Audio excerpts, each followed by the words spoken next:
Hindi na mapakali ang mga fans matapos mapansin ang sunod-sunod na endorsements ni Eman Baco sa Pacquiao nitong mga nakaraang buwan.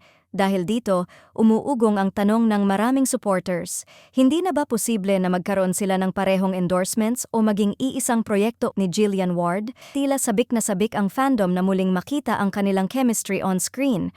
Ayon sa ilang fans, sayang daw ang momentum dahil kitang-kita na pareho silang may growing popularity at perfect daw kung mabibigyan sila ng brand collab o isang teleserye na sabay nilang gagawin.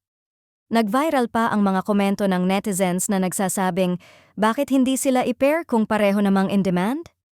At kung si Eman may sunod-sunod na endorsements, sana isa dyan kasama si Jillian. Dahil dito, naging usapin na naman kung may nagiging conflict ba sa scheduling, contracts o brand directions kaya hindi sila natutuloy na magka-project.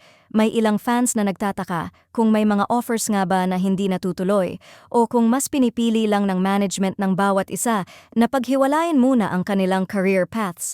May nagsasabi rin na baka mas pinoprotektahan daw ng mga kumpanya ang individual branding ng dalawa kaya hindi sila magkasabay sa endorsements.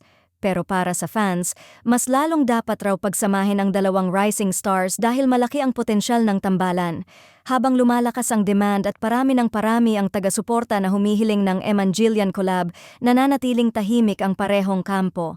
Walang kumpirmasyon, walang anunsyo, at walang clue kung magkikita ba silang muli sa iisang screen o iisang billboard.